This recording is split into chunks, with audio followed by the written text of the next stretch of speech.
The jungle night pressed thick as ink against their faces. SEAL Team Echo 7 froze when the radio dissolved into white noise. 3 directions, no exit, no backup.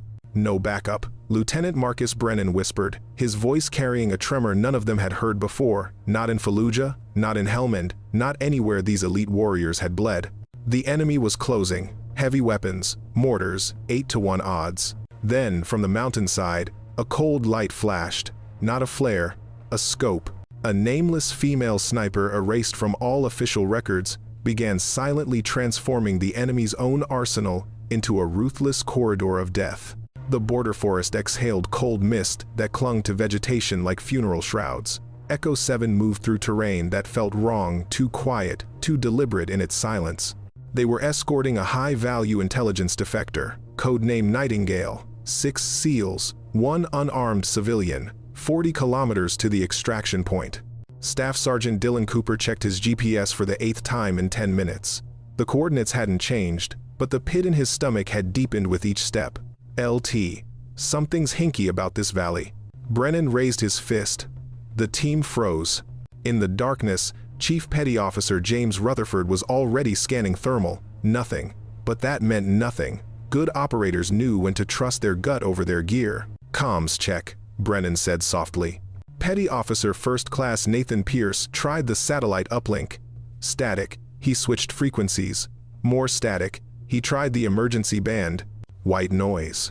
We're jammed, Pierce said. No inflection, just fact. Corpsman Bradley Morrison shifted his med pack, eyes scanning the ridgeline. Professional work, multiple transmitters. This isn't militia. The defector, a middle-aged man named Alexei Volkov, started breathing faster. They know I am here. Shut it, Brennan said, not unkindly. We move. Cooper, take point. Rutherford, rear security. We push through this valley in 20 minutes, or we don't push through at all. They moved like ghosts through the mist. But ghosts, it turned out, weren't alone. The first indication came from Specialist Owen Hardwick, the youngest of the team at 23. He'd been a sniper in training before, cross-training to breaching. His eyes were still sharp enough to spot the disturbance in undergrowth that shouldn't exist. Tracks, fresh, boot prints, Russian pattern.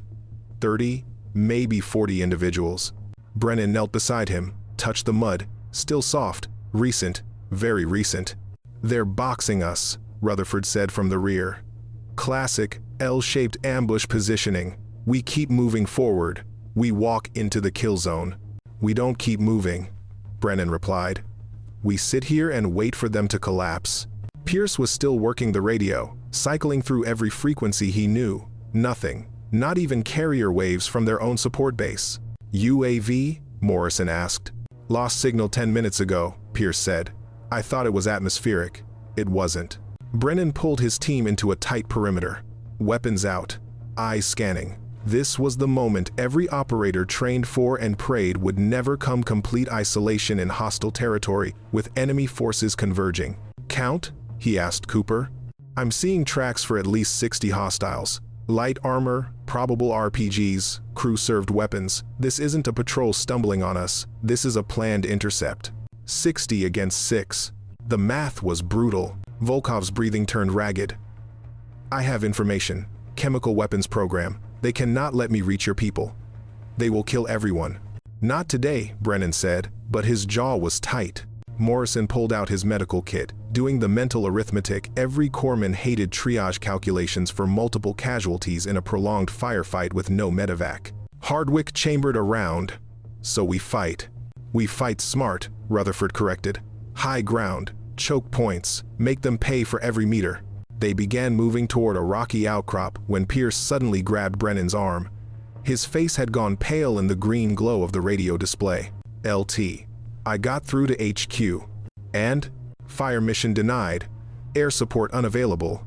Closest QRF is 4 hours out. The words hung in the cold air like an executioner's sentence. 4 hours. They had maybe 40 minutes before the enemy found them. Maybe less. No backup, Brennan said quietly. The phrase rippled through the team. No backup. The 3 words that turned every tactical plan into improvisation. The 3 words that meant survival depended entirely on what they could do with what they had. Cooper scanned the ridgeline again. "We need a miracle. We need a plan," Brennan countered. But what he was thinking, what they were all thinking, was simpler and darker. Asterisk. "We need to not die here." Asterisk.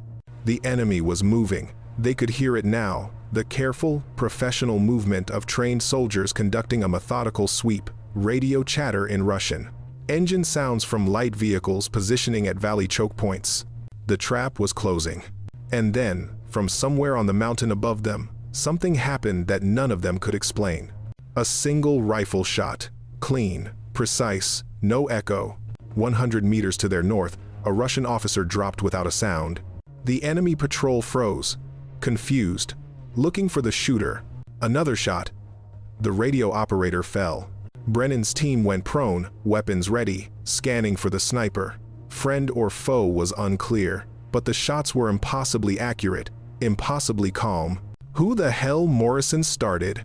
"Quiet," Rutherford hissed. His eyes were locked on the mountainside. "Someone's up there, someone very, very good."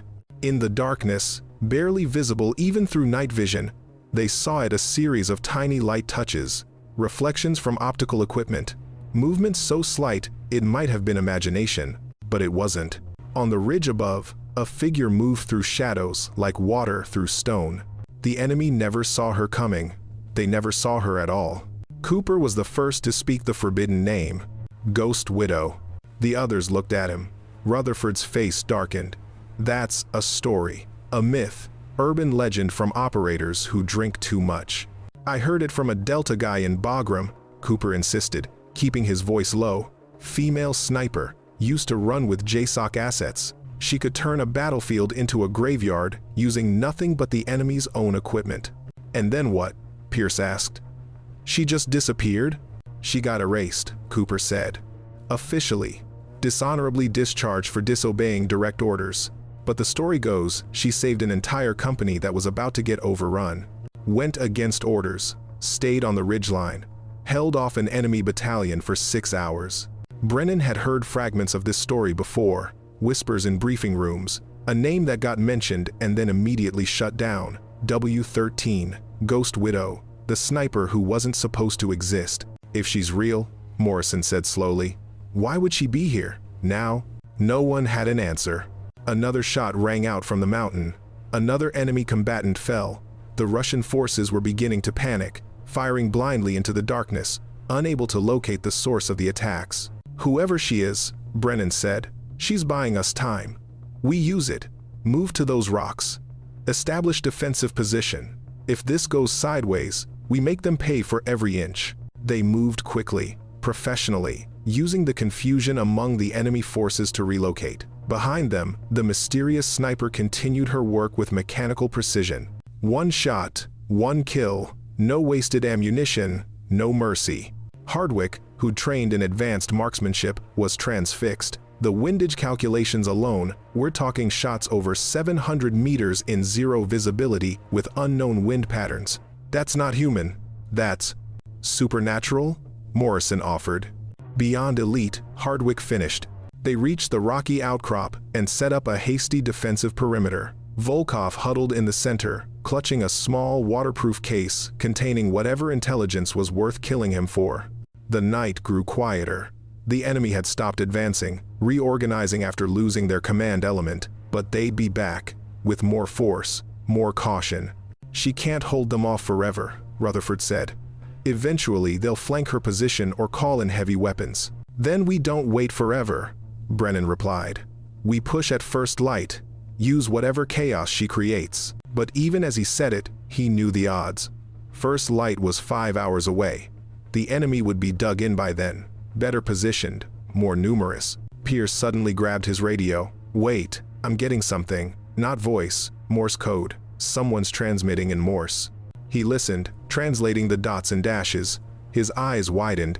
"What?" Brennan demanded. "It says, stay put, let them come, trust the mountain." "Trust the what?" Before Pierce could answer, the night erupted with sound but not gunfire. Explosions, multiple detonations rippling through the valley in sequence, like dominoes falling.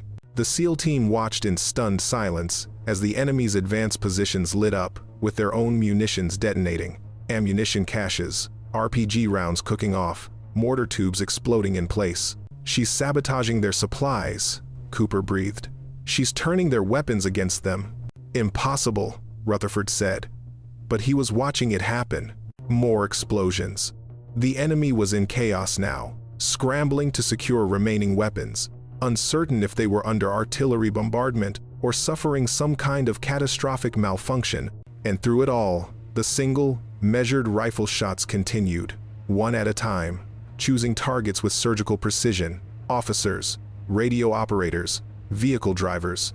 "She's deconstructing their command structure," Brennan said, a note of awe creeping into his voice, "taking apart their ability to coordinate." Morrison stared at the burning wreckage in the valley below. "Who is this person?"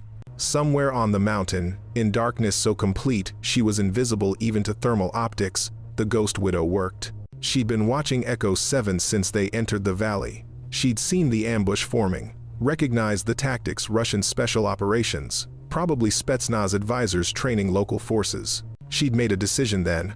The same decision she always made. No one dies tonight. Not on her mountain. Dawn was still 3 hours away when the enemy regrouped for their second assault. They'd learned from the first attempt. No more tight formations, no more predictable radio traffic. They moved in dispersed fire teams, using cover aggressively. Echo 7 could see them through night vision shadows moving between trees, professional bounding overwatch, suppressing fire coordinated between elements. These weren't militia fighters. These were trained soldiers. "Here they come," Cooper said softly. Brennan checked his ammunition. 4 magazines, maybe 120 rounds total. The others were similar. They'd packed light for a quick escort mission, not a sustained firefight. "Controlled bursts," he ordered. "Pick your targets, make every round count." But before the enemy could close within effective range, something extraordinary happened. The mountains spoke.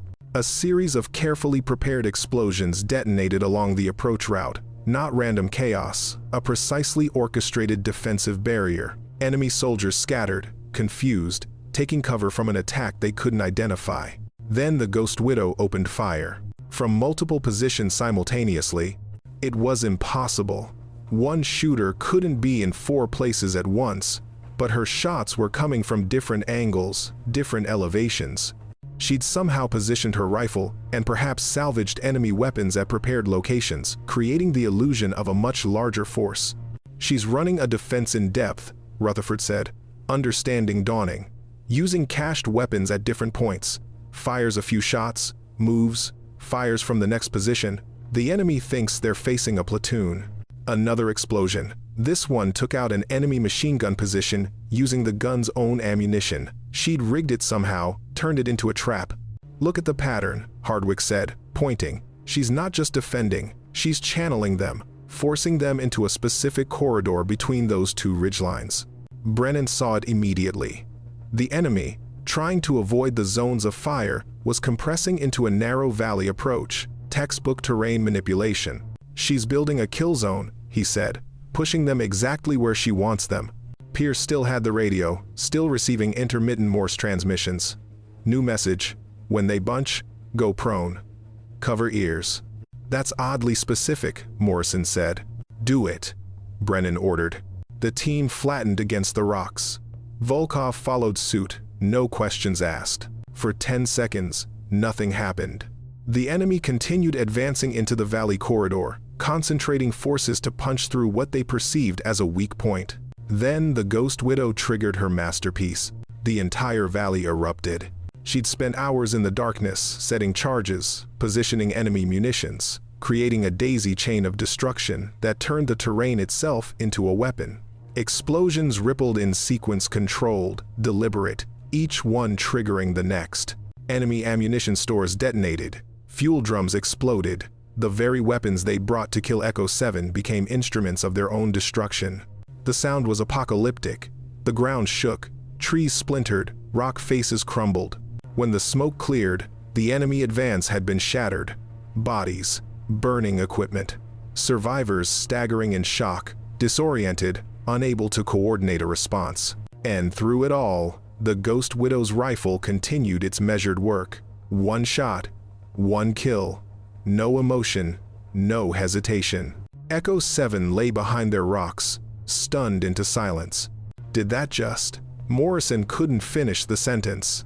She turned their entire weapons cache into a minefield, Cooper said, voice hollow with disbelief. Used their own logistics against them. Brennan keyed his radio, knowing she might be listening. Unknown friendly, this is Echo 7 actual. You just saved our lives. Identify yourself. Over. Static. Then, after a long pause, a female voice. Quiet, controlled, American accent, with no regional markers. Don't ask questions. Move on my mark. Follow the northern ridge. Stay low. Who? Move. Now. The connection cut. Brennan looked at his team. They looked back. A decision had to be made. We trust her? Pierce asked. She's kept us alive this long, Brennan replied. And she's clearly the only reason we're still breathing. They moved, following instructions from a ghost. A myth made real. A woman who'd been erased from official existence, but who just demonstrated combat capabilities beyond anything they'd witnessed. Behind them, the enemy was regrouping, wounded, furious, more cautious now, but also more desperate. They knew they'd lost the element of surprise. They knew something was hunting them in the darkness, but they didn't know who, or what she was truly capable of. 3 years ago, Lieutenant Commander Rebecca Thornton stood in a colonel's office at Fort Bragg. Her service record spread across his desk like evidence at a trial. You disobeyed direct orders, the colonel said. His voice was neutral, but his eyes were hard. Command ordered you to withdraw. You stayed on that ridgeline. 93 men were about to be overrun, sir, a company of Marines. I had ammunition. I had position. I had orders, the colonel interrupted, which you ignored. I had responsibility, Rebecca finished quietly. The silence stretched. Outside, the sounds of Fort Bragg continued training, preparation, the machinery of war spinning endlessly. You achieved the highest score ever recorded in SEAL sniper training, the colonel said. Your instructors called you once-in-a-generation talent. Your tactical planning assessments were used as teaching examples. Yes, sir. You saved 93 Marines that night, held off an enemy force for 6 hours. They want to give you the Silver Star. Rebecca said nothing. Instead, I'm ending your military career. Dishonorable discharge, all records sealed. You'll disappear from official databases. W-13 will cease to exist. Why? Because you can't be trusted to follow orders. And soldiers who don't follow orders are more dangerous than any enemy. He paused. But between you and me, those Marines are alive because you're better at this than anyone I've ever seen. So I'm giving you a choice. What choice? Disappear officially. Continue the work unofficially. No credit, no recognition, no backup, just you and the skill set we trained you with. As what? A mercenary? As a ghost, operating in spaces where official assets can't go. Doing what needs to be done when rules prevent us from doing it. Interested? Rebecca had looked at him for a long moment, understood what was really being offered, a license to operate outside all constraints. No rules, no restrictions, no accountability. Where do I go? She asked. Anywhere. Americans are dying needlessly. You'll know when you're needed. That had been 3 years ago. Now, on this mountain, watching SEAL Team Echo 7 regroup below, Rebecca worked with the methodical precision that had made her legendary. She moved through the battlefield like a collector, harvesting weapons the enemy had abandoned in their retreat. An RPG launcher, 3 AK pattern rifles, a machine gun, grenades, claymore mines from a ruptured supply crate. Other people saw abandoned equipment. Rebecca saw raw materials. She worked quickly, rigging firing mechanisms, setting charges, creating what her old instructors had called autonomous defense systems, weapons that could fight without a shooter. An RPG launcher positioned at an angle, tripwire attached to the trigger, aimed at the most likely enemy approach route. It would fire once, but that once might eliminate an entire fire team. Machine guns repositioned and camouflaged, set on timers that would trigger them to fire controlled bursts. The enemy would think they were under attack from multiple positions. They'd seek cover, bunch up, become easier targets. Claymore mines daisy-chained in sequence. The first one triggers, enemy scatters. runs directly into the second and third. She turned the valley into a mechanical death trap. Each weapon she placed was another tooth in the jaw closing around the enemy force. A young soldier would have felt satisfaction. Rebecca felt nothing. This was work, necessary, precise, emotionless. She returned to her primary sniper position on the high ridge. From here, she could see everything: the SEAL team moving along the northern route, the enemy regrouping in the valley below, the terrain that would become a killing field when the next assault came. Her rifle was a custom build, parts from a dozen manufacturers, each component selected for maximum performance. The scope was worth more than some cars: German glass, computer-assisted ranging, atmospheric compensators. She'd built it herself over 2 years, a rifle that could reach out past 1,500 meters and put a round through a coin slot. Wind, 4.1 meters per second, northeast. Temperature, 3 degrees Celsius. Humidity, 87%. Barometric pressure, dropping. She adjusted for all of it without thinking. Her brain processed ballistic calculations faster than conscious thought. 740 meters to the nearest enemy position. She exhaled half a breath. Found the natural pause between heartbeats. The still point where the body becomes a weapon system. Squeezed. The rifle spoke. A Russian spotter dropped. She cycled the bolt, found the next target, an officer with binoculars, trying to understand what was happening to his forces. Squeezed again. 2 shots, 2 bodies, 2 fewer problems for Echo 7. Rebecca had learned long ago that war wasn't about bravery or honor or any of the concepts they taught in basic training. War was about math. Reduce enemy capabilities faster than they can reduce yours. Everything else was propaganda. She moved to her next position. The enemy would be triangulating her last shots. They'd send a patrol to flush her. Good. She prepared for that too. 300 meters from her previous location, she'd cached an old enemy rifle and a small speaker playing recorded gunfire on a timer. When the patrol found it, they'd think they'd located her position. They'd concentrate forces there, and while they did, she'd be somewhere else entirely, watching them walk into the trap. The night was young. The enemy was numerous. But Rebecca had time and terrain and tactical knowledge that none of them possessed. She'd turn this mountain into a graveyard, 1 shot at a time. The enemy came at 0200 hours. Learned, cautious, moving in proper tactical formation with designated overwatch elements and support by fire positions.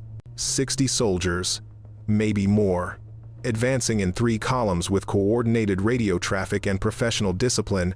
These were no longer confused fighters stumbling into ambushes. These were operators executing a plan. Brennan watched them come. They've adapted. Dispersed formation, covered approaches, good spacing. Won't save them, Rutherford said quietly. He'd been watching the mountain, understanding now what the Ghost Widow had been building. Watch the center column. Watch what happens when they hit that natural choke point. The center column advanced into the narrow valley between 2 rock formations. Tactically, sound good cover on both flanks, clear line of retreat, difficult for snipers to get clean shots. Perfect trap. The first mine detonated under the second soldier's foot. The force of the explosion channeled upward and outward, devastating everyone in a 10-meter radius. Before the echo faded, the second and third mines triggered in sequence, not from footfalls, but from Rebecca's remote detonators. The enemy scattered, seeking cover. Exactly as planned, they ran directly into her prepared machine gun positions. The weapons opened fire on timers, unleashing controlled bursts from 3 different angles. Crossfire, interlocking fields of death. The enemy couldn't tell if they were under attack by a platoon or a battalion. They returned fire wildly, shooting at shadows and muzzle flashes from automated positions. An RPG launched from an enemy position, one of Rebecca's remote traps. The rocket screamed across the valley and impacted an enemy supply truck they'd positioned as mobile cover. The explosion was spectacular. Secondary detonations followed as stored ammunition cooked off. She's turning their own support vehicles into bombs, Cooper said, mesmerized. That truck was their cover. Now it's their coffin. The valley had become a nightmare of sound and fury. Explosions, automatic weapons fire, screaming, the particular chaos that happens when soldiers realize they're fighting ghosts. And through it all, from positions unknown, Rebecca's rifle continued its surgical work. Officers, radio operators, anyone trying to organize a coherent response. She'd planned each shot, knew which targets would maximize disruption. Kill the sergeants first. They're the ones who hold units together when officers fall. Take out the radio operators next, blind the command structure. Then the heavy weapons crews. Then anyone with binoculars or mapping equipment. Decapitate, disorient, destroy. The enemy's first assault collapsed in less than 8 minutes. They retreated in disorder, dragging wounded, abandoning equipment. Professional soldiers reduced to panicked survivors by an enemy they couldn't see, couldn't locate, couldn't fight. Echo 7 hadn't fired a single shot. "We're spectators," Morrison said quietly. "She's fighting this battle alone." "Not alone," Pierce corrected, looking at his radio. "She's fighting it for us." New Morse transmission. First assault broken. They will regroup. Estimated 30 minutes. Move to coordinates I'm sending. Better defensive position. Water source nearby. Pierce copied down the coordinates. "She wants us to displace. Says there's water at the new location." Brennan checked his map. The coordinates put them 200 meters northwest. Higher elevation. Better sight lines. And yes, a small spring marked on topographical surveys. "She's planned this entire thing," he said slowly. "Every position. Every movement. She's orchestrating our survival like a chess game." "What if it's a trap?" Hardwick asked. The youngest, still the most suspicious. Rutherford shook his head. "If she wanted us dead, we'd be dead. She could have let the enemy overrun us hours ago.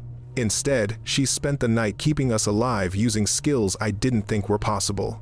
They moved to the new coordinates. Found exactly what she'd promised, a defensive position with natural rock cover, good fields of fire, and a small spring providing fresh water.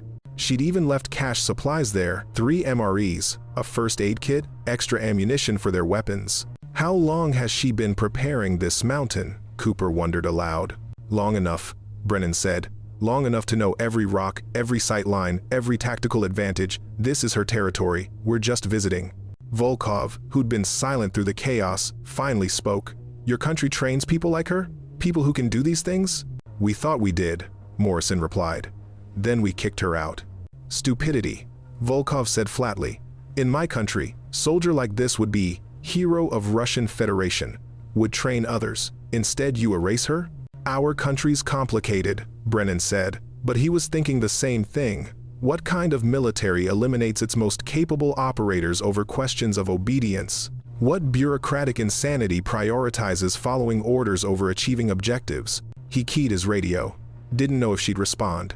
Tried anyway. "Ghost Widow, Echo 7 Actual. We're in position. You've given us a fighting chance. Thank you." Silence. Then, "Stay alert. They're coming again. Heavier this time. When the shooting starts, stay low and let the valley do the work. Out." The connection cut. Echo 7 settled into their new defensive position. Weapons ready. Eyes scanning the darkness. Somewhere out there, a woman they'd never met was fighting an entire enemy force to keep them alive. Below, in the valley, the enemy was regrouping, calling for reinforcements, bringing up heavier weapons, getting angry.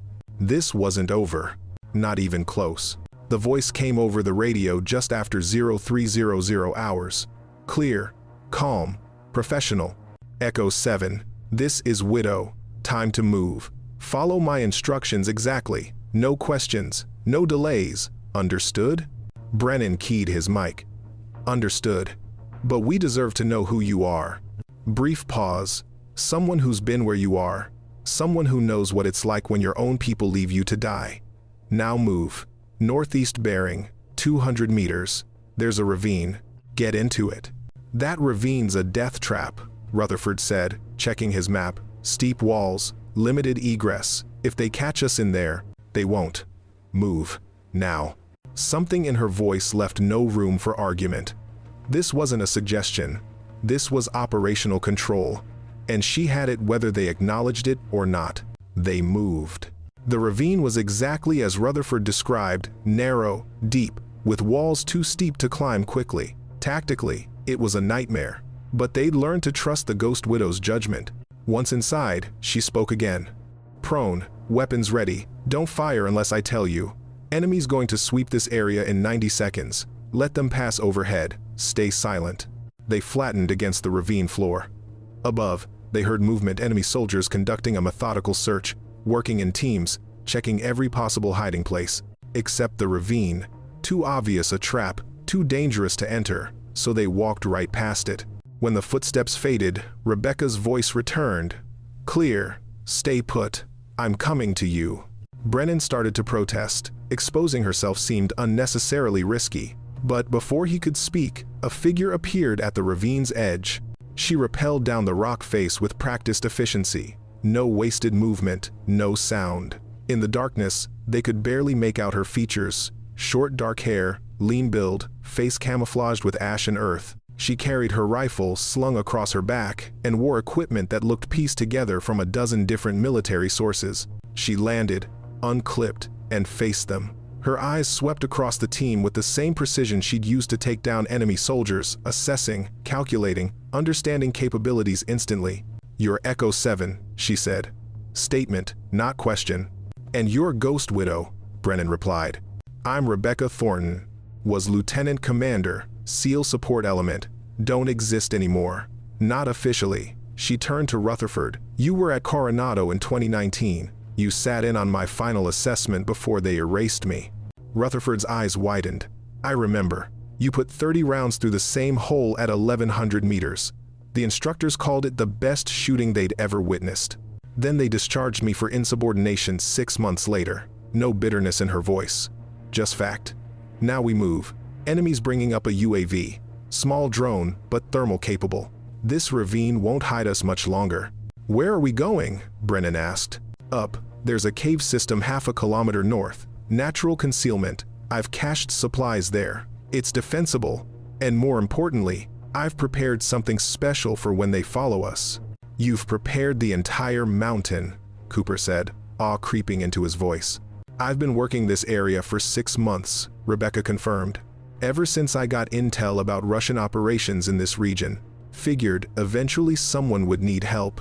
Turns out I was right." She looked at Volkov. "You're the defector?" "Duh. Yes. Your information worth all this?" "Chemical weapons program.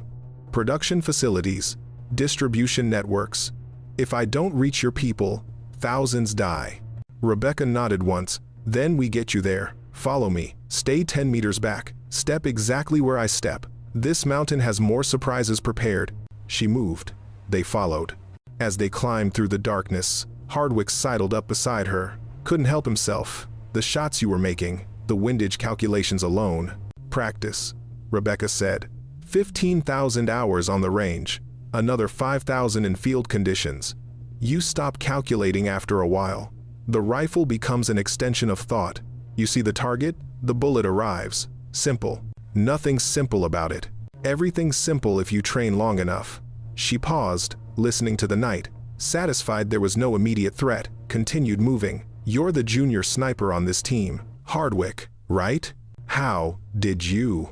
Your stance. The way you move. The fact you're carrying a designated marksman rifle instead of a standard M4. You've got the eye. But you're young. Still thinking too much. Still calculating. That's why you'll never be truly elite until you stop using your brain and start using your instinct." "How do I do that?" "Survive. Shoot. Repeat. For about 10 years. Then we'll talk." They reached the cave system as the first light of dawn began threatening the eastern horizon. Rebecca had prepared a well-camouflaged entrance. Interior positions with clear sight lines to approaches. Cached water and ammunition. "Welcome to my home," she said. "We'll stay here through the day. The enemy will search, but they won't find this place. I've been using it as an operating base for months. It's off every map, unknown to local forces, invisible from aerial reconnaissance." They filed inside.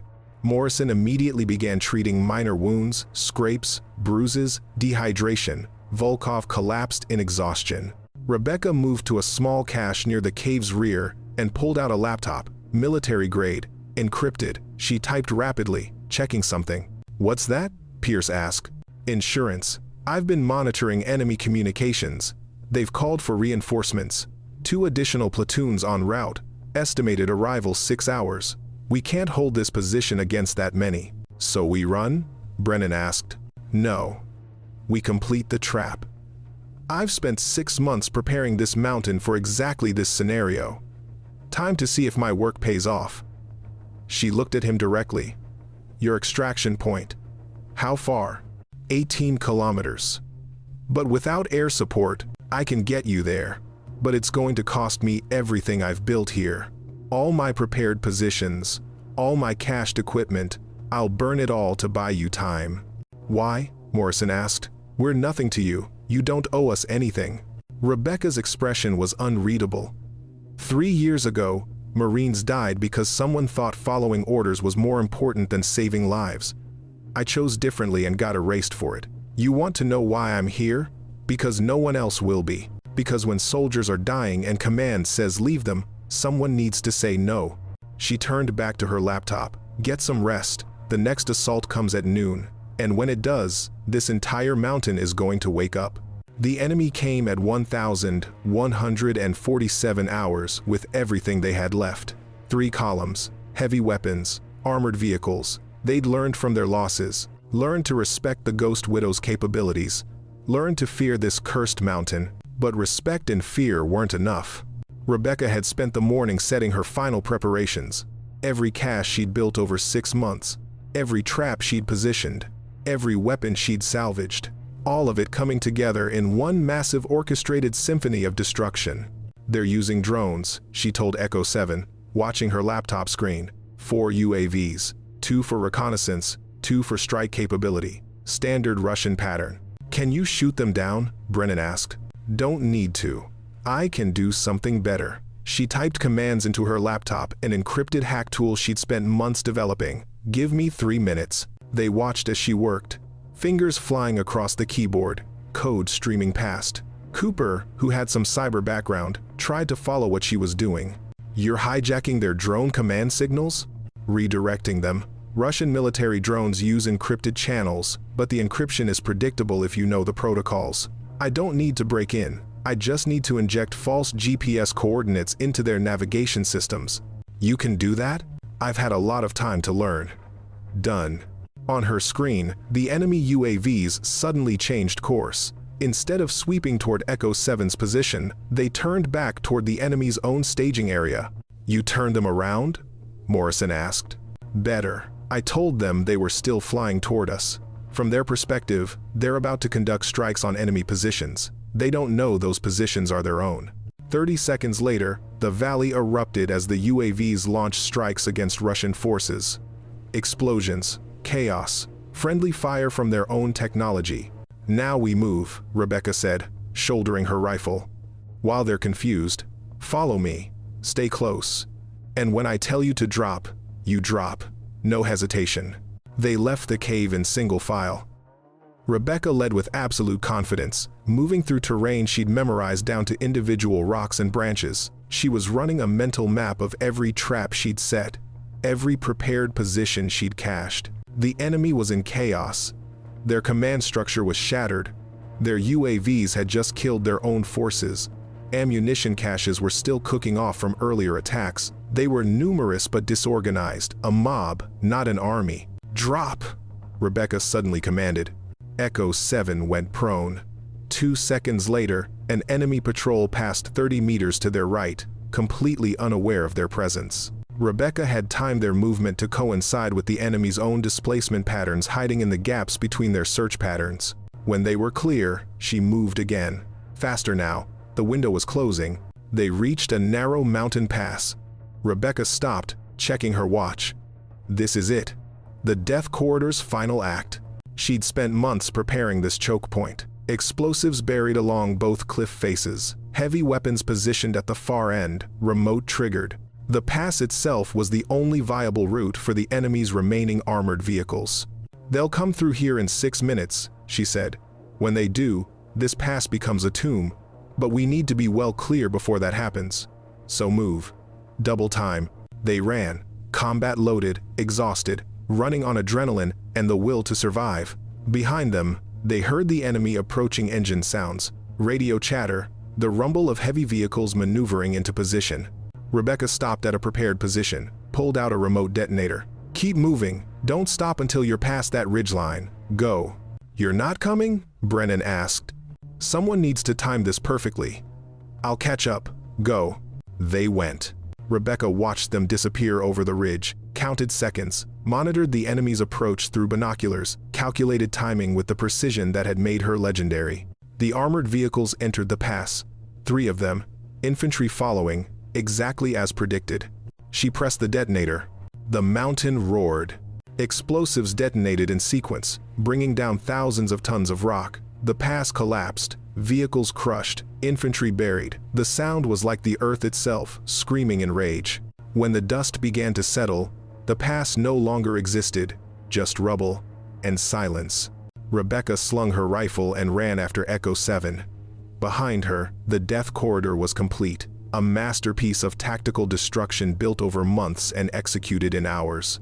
She'd burned everything, every prepared position, every cache, every advantage she'd spent half a year building. But Echo 7 was still alive, and that, she thought, was worth it. She caught up to them 300 meters from the collapsed pass, moving fast, breathing controlled, showing no signs of exertion despite having just orchestrated the destruction of an entire enemy force. Keep moving, she said. We've got 12 kilometers to your extraction point. The enemy's regrouping, but they're shattered. If we move fast, we make it out clean. They moved through the afternoon, following Rebecca through terrain that seemed impossible to navigate. She found paths where none existed, identified concealment in open ground, moved with a confidence that came from intimate knowledge of every square meter. At 1,600 hours, they heard the distinctive sound of rotary aircraft, but not the extraction birds they were expecting. Enemy helicopter, Rebecca said, listening. Attack pattern. They're searching for us. Can we hide? Cooper asked. Not from thermal. They'll find us in 30 seconds. She looked around, calculating. There's a way, but you're not going to like it. What? That ravine, 200 meters north. Get in it, get deep in it. Water's cold enough to mask thermal signatures. You'll be hypothermic in 10 minutes, but you'll be invisible. They ran, found the ravine. The water was glacial melt, brutally cold. They waded in, gasping, trying not to make noise. The helicopter passed overhead, circled once, moved on. They climbed out shaking. Morrison immediately assessed for hypothermia. We need to warm up, build heat, now. No fires, Rebecca said. Keep moving. Generate warmth through activity. We're 6 kilometers from extraction. We can make that before dark. But as they moved, Rebecca stumbled. Just slightly. Almost imperceptible. But Rutherford caught it. You hit? Shrapnel. From the pass collapse. Nothing serious. Morrison moved to check. Rebecca waved him off. I said it's nothing. Let me see. She sighed. Pulled back her jacket. Her left side was bleeding, not arterial, but steady. Shrapnel had torn through her tactical vest and embedded in her ribs. That's not nothing, Morrison said flatly. That's potentially life-threatening without treatment. Then treat it while we walk. We don't have time to stop. Morrison patched her as they moved. Quick field dressing, pressure bandage, injection of antibiotics from his kit. The whole time, Rebecca never slowed. Why? Hardwick asked suddenly, the question that had been on everyone's mind. Why do this? Why risk everything for people you don't know? Rebecca was quiet for a long moment. When she spoke, her voice was softer than they'd heard before. My husband was a Marine reconnaissance scout. 8 years ago, his team got ambushed in Afghanistan, pinned down, requesting immediate air support. Command denied the request. Too risky, too many political complications. They told him to withdraw. She paused, checking their 6 before continuing. He couldn't withdraw. The terrain didn't allow it, so he held position for 6 hours, hoping support would come. It didn't. His entire team was killed. When they recovered the bodies, they found he'd run out of ammunition after 4 hours, spent the last 2 hours using a K-bar knife and rocks. The silence was heavy. I wasn't there. I was stateside, training. When they told me, I made a promise. No one else would die like that. Not if I could prevent it. Not ever. She looked at them. So when I got kicked out for saving Marines, I didn't fight it. Because now, I could operate without the restrictions. without the bureaucracy, without anyone telling me to leave good people to die. You gave up everything, Brennan said quietly. I traded everything for freedom. Freedom to do what's right instead of what's ordered. Some people would call that treason. I call it being human. They reached the extraction point at 1,847 hours. A clearing large enough for helicopters, perfect sight lines, defensible. Rebecca set up a final perimeter. Last defensive position using the remaining equipment she carried. Your birds arrive when? She asked. 2,100 hours, Brennan replied. 2 Black Hawks, combat loaded, they'll get us out fast. 3 hours, she nodded. I can hold this ground for 3 hours, even wounded. She handed Brennan a small encrypted hard drive. Give this to your command. It's everything I've collected over 3 years operating in this region. Weapon shipments, supply routes, communications intercepts. Tell them it's from W13. They'll know what it means. You're not coming with us, Morrison said. Understanding dawning. You're staying. Can't go back. I don't exist, remember? The moment I step on American soil officially, I'm arrested for desertion. Better I stay a ghost. That's not right, Cooper protested. After what you've done, after what I've done, I'm free. That's worth more than medals or recognition. She checked her rifle. You have 3 hours until extraction. I have 3 hours to make sure nothing interferes with that. Seems like a fair trade. She moved to the perimeter, started setting her final defensive preparations. Echo 7 watched her work. This woman who'd saved their lives. This ghost who wasn't supposed to exist. She's extraordinary, Volkov said quietly. In my country, we would write songs about soldier like her. Here, you erase her from history. Brennan had no answer. Because Volkov was right. The enemy came one last time at 1,935 hours. Not a full assault, they'd learned that lesson. This was a desperate probe, a final attempt to salvage something from a mission that had become a disaster. 20 soldiers, maybe 30, moving cautiously, well-armed, professional. Rebecca watched them approach through her scope, calculated odds. 3 hours to hold, 24 enemies, limited ammunition, 1 wounded sniper. The math wasn't good. She keyed her radio. Echo 7, enemy contact imminent. Stay in the landing zone. Do not engage unless I'm overrun. Understood? Copy, Brennan replied. We can help. Negative. Your job is survival. Mine is buying time. Stay put. Out. She moved to her primary position, a rock outcrop with excellent sight lines and natural cover. She'd cached ammunition here weeks ago, 30 rounds, plus what she carried. Call it 80 shots total. 30 enemies, 80 shots. Wind, 5.3 meters per second. Range, 600 meters and closing. Light, fading fast. Injury, manageable. Pain suppressed by adrenaline. She exhaled, found stillness, became the weapon. First shot, enemy point man dropped. The formation scattered. Good discipline. They didn't bunch, didn't panic. Second shot, a soldier trying to call for support. Radio operator down. They returned fire, automatic weapons raking her position, rock chips exploding. She stayed low, patient, waiting for them to empty magazines and need to reload. In that 3-second gap, she rose and fired again. Third target down. This was the dance. The ancient rhythm of combat. Attack and withdraw, shoot and move, live and kill. She displaced to her secondary position. 40 meters from the first, different angle, different sight lines. The enemy would be targeting where she was, not where she'd be. Fourth shot, fifth shot, sixth. Each one a kill. Each one bought Echo 7 precious seconds. The enemy adapted, started using suppressive fire, kept her head down while others maneuvered closer. Professional tactics, coordinated, dangerous. She fell back to her third position. The cave mouth she'd used as a fighting position. Natural cover, limited approaches, defensible, but also a potential trap. If they flanked her, she'd be boxed in. She set claymore mines at the approaches, remote detonators, her last remaining explosives. The enemy probed, testing, trying to find her weakness. She gave them nothing. Each shot was calculated, each movement precise. She was burning through ammunition, but buying time. That was the contract. That was the promise. 2015 hours, 45 minutes until extraction. She had 12 rounds remaining. The enemy had at least 15 soldiers still combat effective. The math was getting worse.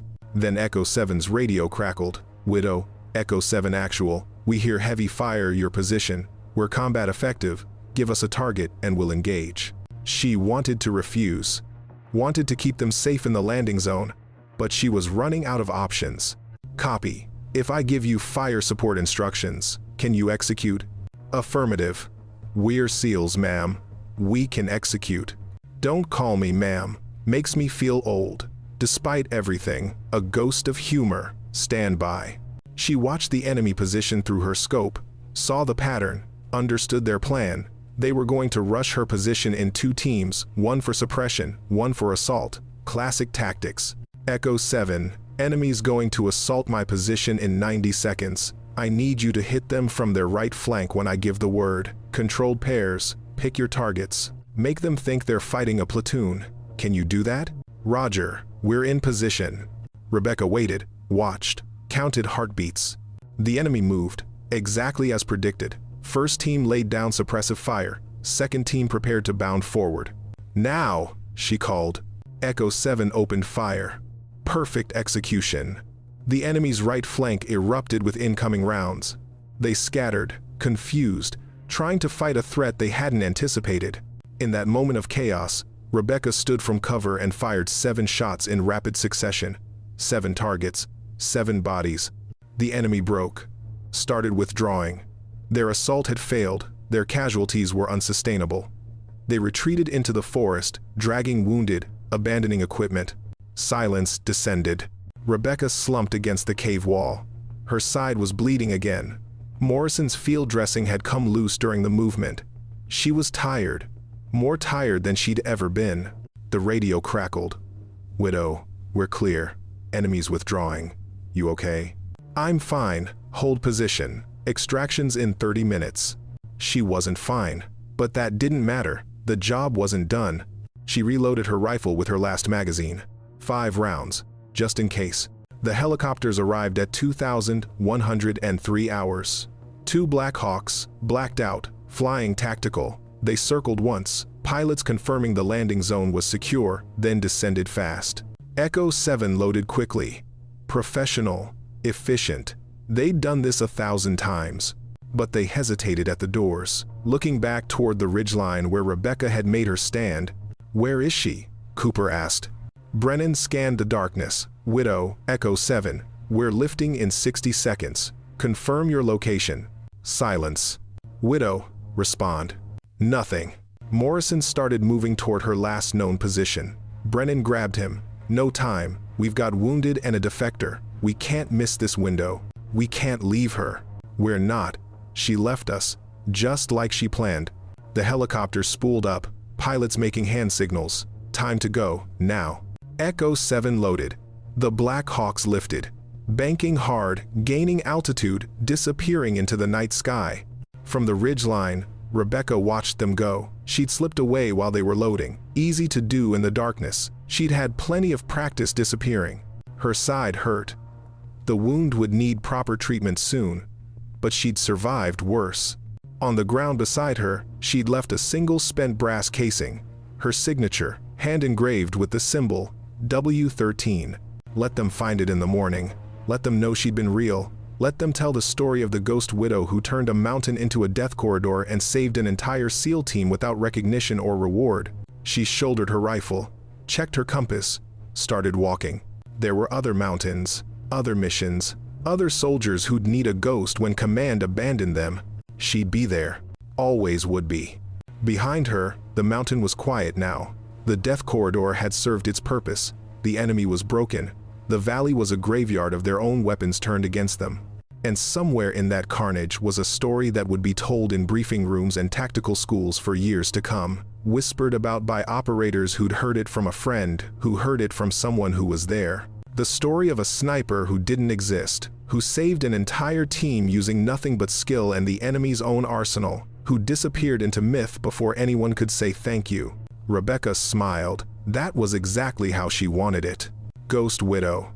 W13. The woman who made mountains speak death. She walked into the darkness and was gone. The debriefing took 6 hours. Echo 7 told the story in detail. Every shot, every trap, every impossible tactical decision made by a woman who wasn't supposed to exist. The intelligence officers listened, made notes, said nothing. At the end, Brennan handed over the encrypted hard drive. She said to give this to command, said you'd understand what W13 means.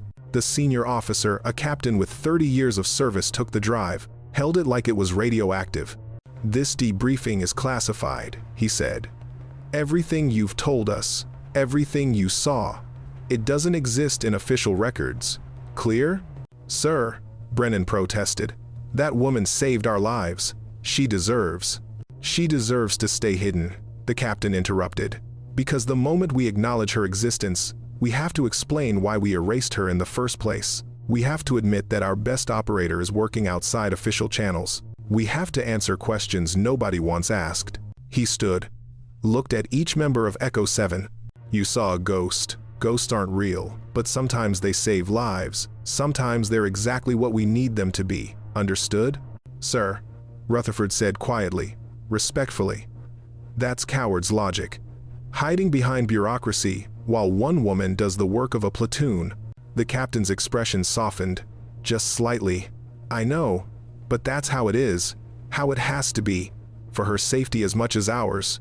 He paused. The information on this drive will be used. It'll save lives.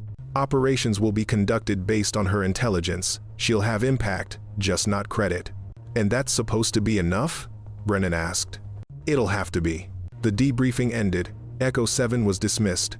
They walked out into California sunshine, each man carrying the weight of a story they couldn't tell. In his pocket, Hardwick carried something he hadn't mentioned in the debriefing. A small piece of paper Rebecca had slipped into his rifle case during the chaos. On it, in neat handwriting, asterisk, keep training, stop thinking, trust your instinct, you'll be elite in 10 years, maybe less, W13, asterisk class. He'd keep it forever. A reminder that excellence existed outside official channels, that sometimes the best warriors were the ones nobody acknowledged, that ghosts were real, and that somewhere out there, a woman with a rifle was making mountains speak death.